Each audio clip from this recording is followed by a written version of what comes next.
Hello viewers, রিস্তা take চ্যানেলের আরও একটা নতুন ভিডিওতে আপনাদেরকে স্বাগত জানাই। আজকে আমাদের চ্যানেলে আমরা যে ভিডিওটা নিয়ে এসেছি সেটা হচ্ছে এসবিআই অর্থাৎ স্টেট ব্যাঙ্ক অফ ইন্ডিয়ার যে ইন্টারনেট ব্যাঙ্কিং লগ ইন তার ইউজার আইডি এবং পাসওয়ার্ড সম্পর্কিত একটা ভিডিও।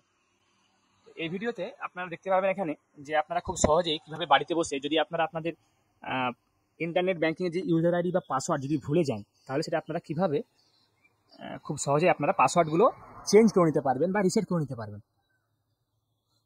তো আপনারা ভিডিওটা পুরোপুরিভাবে দেখুন, স্কিপ করবেন না, তাহলে হয়তো আপনার কোনো অংশ আপনাদের মিস হয়ে যেতে পারে। তো আমরা এখানে খুব সিম্পল এবং সহজ প্রসেসের মাধ্যমে আপনাদেরকে দেখাতে চলেছি। তো দেখুন, এটা হচ্ছে এসবিআই এর অফিসিয়াল ওয়েবসাইট। তো আমরা পেজটাকে একবার রিফ্রেশ করে নেব আপনাদেরকে দেখানোর জন্য, যেটা আপনারা লাইভ দেখতে পাচ্ছেন। দেখুন, আমরা এখানে লগ ইন অপশনে ক্লিক করবো। এটা হচ্ছে এসবিআই এর হোম পেজ। আপনার লগ ইন অপশনে ক্লিক করবেন।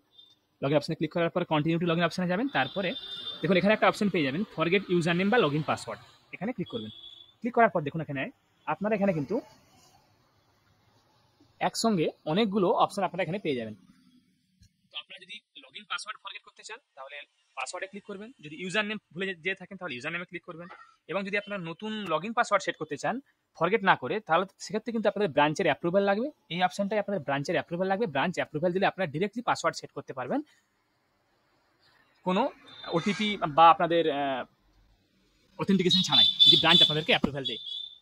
আর এটা হচ্ছে আপনাদের নতুন রেজিস্ট্রেশনের জন্য, যদি আপনাদের ইউজার আইডি আবার ঘুরিয়ে সেন্ড করতে হয় সেক্ষেত্রে এটা আপনারা করতে পারবেন। তো আমরা এখানে log in password forget my log in password এখানে ক্লিক করবো, যেহেতু আমরা পাসওয়ার্ডটা ফরগেট করতে চাইছি। তারপরে আমরা এখানে নেক্সট অপশনে ক্লিক করবো। ক্লিক করার পর দেখুন এখানে একটা নতুন ইন্টারফেস খুলে গেছে। এই ইন্টারফেসে আমরা আমাদের যে ইউজার নেমটা আছে সেই ইউজার নেমটা আমরা এখানে এন্টার করবো। তো এরপর আমরা এখানে অ্যাকাউন্ট নাম্বারের জায়গায় আমরা এখানে অ্যাকাউন্ট নাম্বারটা টাইপ করবো। টাইপ করার পর কান্ট্রি সিলেক্ট করে নেব। কান্ট্রি সিলেক্ট করার পর এখানে মোবাইল নাম্বারটা আমরা যে রেজিস্টার্ড মোবাইল নাম্বার যেটা আপনাদের ব্যাংকে দেওয়া আছে সেই মোবাইল নাম্বারটা এখানে এন্টার করব। এন্টার করার পর আমরা এখানে ডেট অফ বার্থ যেটা আপনাদের রেজিস্টার্ড করা আছে ব্যাংক অ্যাকাউন্টে সেই ডেট অফ বার্থটা আমরা এখানে ফিল আপ করে নেব। তারপরে আমরা এখানে ক্যাপচাটা ফিল আপ করে নেব। ক্যাপচাটা ফিল আপ করে নেওয়ার পর আমরা নিচে সাবমিট অপশনে ক্লিক করবো। দেখুন এখানে সাবমিট অপশন আছে, সাবমিট অপশনে এখানে ক্লিক করব। সাবমিট অপশনে ক্লিক করার পর যদি আপনারা যে ডকুমেন্টগুলো অর্থাৎ যে আপনারা তথ্যগুলো ফিল আপ করলেন সেগুলো যদি সব ঠিকঠাক থাকে এবং ম্যাচ করে ব্যাংকের ডকুমেন্টসের সঙ্গে, ব্যাংক রেকর্ডের সঙ্গে, তাহলে কিন্তু আপনাদের রেজিস্টার্ড মোবাইল নাম্বারে একটা ওটিপি যাবে।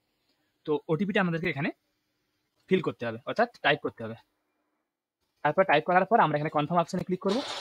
দেখুন যখন আপনারা ওটিপিটা টাইপ করে দেবেন তারপরে আপনার কাছে একটা এরকম ইন্টারফেস খুলে যাবে। তো আপনারা এখানে আপনাদেরকে অথেন্টিকেট করতে হবে 3 মাধ্যমে। একটা আপনারা ব্রাঞ্চ থেকে আপনারা পারমিশন নিতে পারেন, এটা ব্রাঞ্চ পারমিশন। এটা আপনাদের যদি আপনাদের প্রোফাইল পাসওয়ার্ড মনে থাকে তাহলে আপনারা প্রোফাইল পাসওয়ার্ড দিয়ে করবেন। যদি আপনাদের এটিএম কার্ড ডিটেলস থাকে আপনার কাছে তাহলে এটিএম কার্ড ডিটেলস দিয়ে করতে পারেন। আমরা এখানে প্রোফাইল পাসওয়ার্ড দিয়ে করবো, তাই আমরা এখানে প্রোফাইল পাসওয়ার্ড সিলেক্ট করে সাবমিট অপশনে ক্লিক করবো। সাবমিট অপশনে ক্লিক করার সঙ্গে সঙ্গে দেখুন আমাদের কাছে একটা নতুন একটা পেজ ওপেন হয়ে গেছে।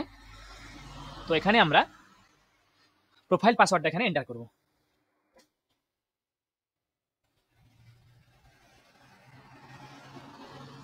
প্রোফাইল পাসওয়ার্ডটা দেওয়ার পরে আমরা সাবমিট অপশনে ক্লিক করব। দেখুন প্রোফাইল পাসওয়ার্ডটা যখনই আমাদের ঠিক হবে তখন আমাদের কাছে একটা কিন্তু নতুন করে পাসওয়ার্ড সেট করার অপশন এখানে চলে আসবে। তো এখানে আমরা পাসওয়ার্ড সেট করব। তো পাসওয়ার্ড সেট করার কিছু এখানে শর্ত আছে। শর্তগুলো হচ্ছে আপনাদেরকে মিনিমাম পাসওয়ার্ডটা 8টা সংখ্যার মধ্যে হতে হবে, অর্থাৎ 8টা অক্ষর বা সংখ্যার মধ্যে, এবং ম্যাক্সিমাম 20টা। তো সেই মতো আমরা এখানে পাসওয়ার্ড সেট করব। এবং পাসওয়ার্ডগুলো কেস সেন্সিটিভ, অর্থাৎ আপনারা যদি পাসওয়ার্ডগুলো ছোট হাতের বড় হাতের যেরকম দেবেন সেরকমভাবেই কিন্তু আপনারা রিটাইপ করবেন। ছোট হাতের বড় হাতের সেম টাইপ করতে হবে আপনাদেরকে।